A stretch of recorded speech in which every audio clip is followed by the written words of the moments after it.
आप सभी का आज की इस क्लास में स्वागत है। आज हम सीखेंगे प्रश्नावली 1.1 का 5वां, 6वां और 7वां प्रश्न। वीडियो को अंत तक पूरा देखिए और देखने के बाद ज़रूर बताइए कि आपको ये वीडियो कैसी लगी। अधिक से अधिक बच्चों तक इसको पहुंचाने के लिए शेयर कीजिए और हमसे जुड़े रहने के लिए चैनल को सब्सक्राइब कर बेल आइकन को ज़रूर प्रेस कीजिए। मोहन अपने खाते में रुपये 2000 जमा करता है और अगले दिन इसमें से रुपये 1642 निकाल लेता है। यदि खाते में से निकाली गई राशि को ऋणात्मक संख्या से निरूपित किया जाता है तो खाते में जमा की गई राशि को आप कैसे निरूपित करोगे? निकासी के पश्चात मोहन के खाते में शेष राशि ज्ञात कीजिए। तो मोहन ने कितने रुपये जमा किए? हम लिखेंगे मोहन ने खाते में जमा किए बराबर हमको क्या दिया गया है?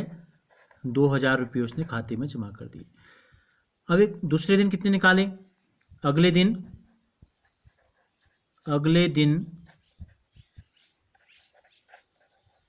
निकाले गए रुपये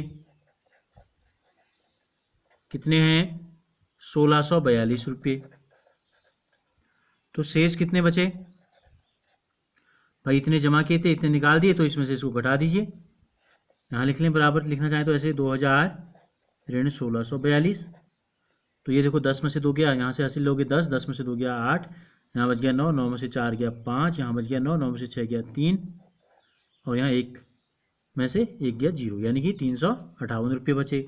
अब आपसे इसने कहा है कि अगर निकाली गई राशि को ऋणात्मक संख्या से निरूपित किया जाता है तो जमा की गई राशि को कैसे निरूपित करेंगे? तो हम लिख देंगे जमा की गई राशि को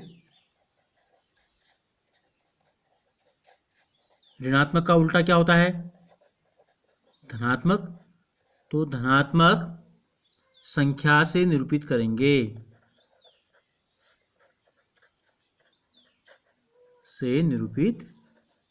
तो हम इसको ऐसे भी लिख सकते थे, जमा किए बराबर धन 2000,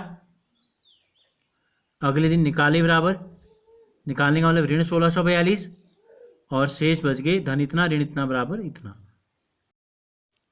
छठा प्रश्न है, रीता बिंदु ए से पूर्व की ओर बिंदु बी तक 20 किलोमीटर की दूरी तय करती है। उसी सड़क के अनुदिश बिंदु बी से वह 30 किलोमीटर की दूरी पश्चिम की ओर तय करती है। यदि पूर्व की ओर तय की गई दूरी को धनात्मक पूर्णांक से निरूपित किया जाता है तो पश्चिम की ओर तय की गई दूरी को आप कैसे निरूपित करोगे? बिंदु ए से उसकी अंतिम स्थिति को किस पूर्णांक से निरूपित करोगे?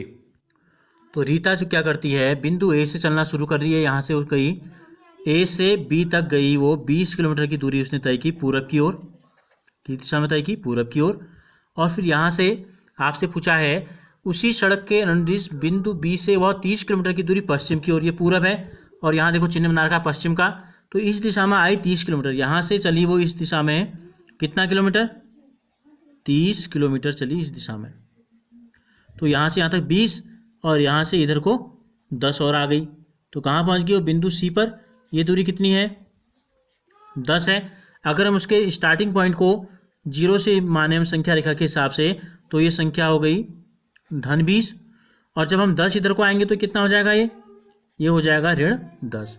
तो आपसे पूछा है यदि पूरब की ओर तय की गई दूरी को धनात्मक अंक से हम दिखा रहे हैं, धनात्मक अंक से, तो पश्चिम की ओर तय की गई दूरी को किस अंक से हम निरूपित करेंगे?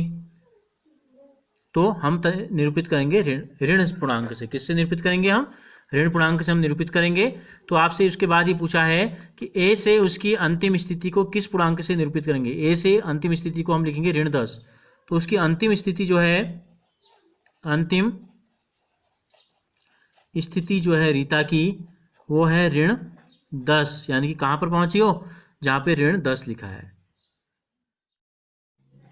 7वां प्रश्न है, किसी मायावी वर्ग में प्रत्येक पंक्ति, प्रत्येक स्तंभ एवं प्रत्येक विकर्ण की संख्याओं का योग समान होता है। बताइए निम्नलिखित में से कौन सा वर्ग एक मायावी वर्ग है? तो देखो ये है पंक्ति, इसको हम बोलेंगे पंक्ति, और जो नीचे को आपको ये दिखाई दे रहा है इसको हम बोलेंगे स्तंभ, और ये जो दिख रहे तिरछे में आपको ये और ये है आपके विकर्ण। ये क्या है? ये विकर्ण है, ये वाला, और एक विकर्ण है आपका ये। तो हमसे कहा गया है अगर प्रत्येक पंक्ति 1 2 3 तीनों पंक्तियां, प्रत्येक स्तंभ 1 2 3 नीचे को तीनों स्तंभ हो गए, और प्रत्येक विकर्ण यानी कि एक विकर्ण ये एक विकर्ण ये की संख्याओं का योग अगर समान आता है तो ये मायावी वर्ग होंगे। तो पहले को हम देखते हैं, देखो पहली पंक्ति हम देखते हैं क्या आएगी, 5 धन ऋण 1 धन ऋण 4, क्या हो गया 5 ऋण 1 ऋण 4, 5 में से 1 गया 4, 4 में से 4 गया 0। इसको लेते हैं 5 योग कर रखा है इसलिए हम बीच में क्या लगा रहे हैं, धन लगा रहे हैं, ऋण 5 है, धन ऋण 2 धन 7, तो ये हो गया ऋण 5 धन गुणा ऋण ऋण 2 धन 7, ऋण 5 ऋण 2 7 ऋण 7 0 आ गया। तीसरा है 0 धन 3 धन ऋण 3 3 ऋण 3 बराबर 0।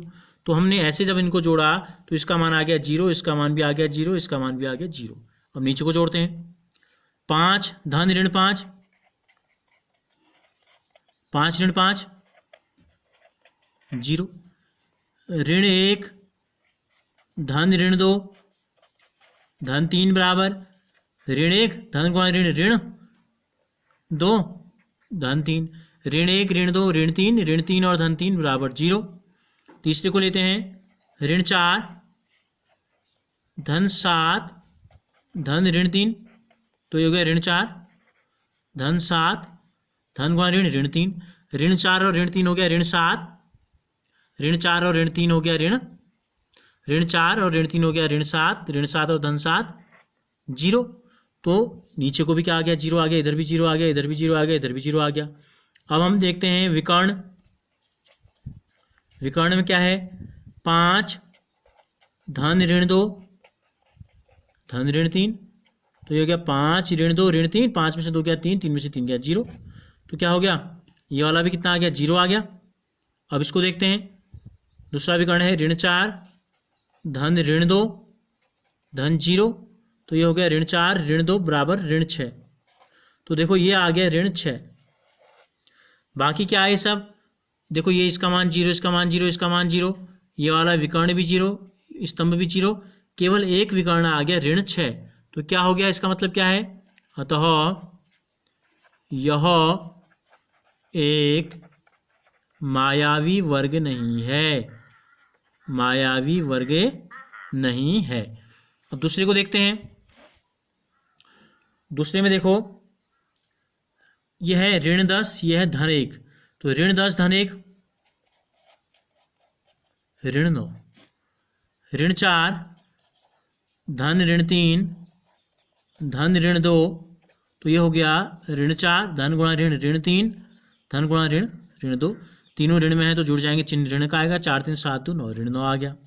इसी प्रकार इसको देखो ऋण 6 धन 4 धन ऋण 7, तो ऋण 6 में से 4 क्या आ जाएगा ऋण 2 ऋण 7 ऋण 2 ऋण 7 ऋण 9, तो इन तीनों के मान कितने आ गए, ऋण 9 आ गई। अब नीचे को देखते हैं, 1 धन ऋण 4 1 धन ऋण 4 धन ऋण 6, कितना हो जाएगा, 1 ऋण 4 ऋण 6 ऋण 6 ऋण 4 ऋण 10, 1 में से 10 गया तो ऋण 9 आ गया ये भी। दूसरा देखते हैं, दूसरा स्तंभ है ऋण 10 धन ऋण 3 धन 4, तो ये हो गया ऋण 10 ऋण 3 धन 4, ऋण 10 और ऋण 3 होता है ऋण 13, ऋण 13 में से 4 जाएगा तो ऋण 9 आ गया, दूसरा भी ऋण 9 आ गया। तीसरा स्तंभ देखो, 0 का मतलब 0 ही है, ऋण 2 धन ऋण 7, तो यानी कि ऋण 2 ऋण 7 आ गए ऋण 9। अब पहला विकर्ण देखते हैं, विकर्ण देखते हैं पहला, 1 ऋण 3 और 7 वाला, 1 ऋण 3 धन ऋण 7, तो ये हो गया 1 ऋण 7 ऋण 1 ऋण 3 ऋण 7, ऋण 7 और ऋण 3 हो गया ऋण 10, ऋण 10 में से 1 गया ऋण 9 आ गया। अंतिम विकर्ण हम देखते हैं इसका, 0 धन ऋण 3 धन ऋण 6, तो ये हो गया ऋण 3 ऋण 6 बराबर ऋण 9। तो इस प्रकार हमने इसको देखा कि इसके तीनों पंक्तियों का मान जब हमने इनको जोड़ा तो कितना आया ऋण 9, इसको जोड़ा ऋण 9, इन तीनों को जोड़ा ऋण 9, नीचे को हमने जोड़ा या ऊपर को हमने जोड़ा, बात है कि ऋण 9, इनको जोड़ा तो ऋण 9, इनको जोड़ा तो ऋण 9, तिरछे में इसको जोड़ा तो ऋण 9 आ गया और इसको तिरछे में जोड़ा तो ऋण 9 आ गया। तो इसका मतलब क्या हो गया, अतः यह एक मायावी वर्ग है, अगर आपने इससे पहले के वीडियो नहीं देखे हैं तो ये जो लिंक आपको दिखाई दे रहा है क्लास 7 मैथ्स, इस पर आप क्लिक कीजिए और क्रम से सभी वीडियो को आप देख सकते हैं।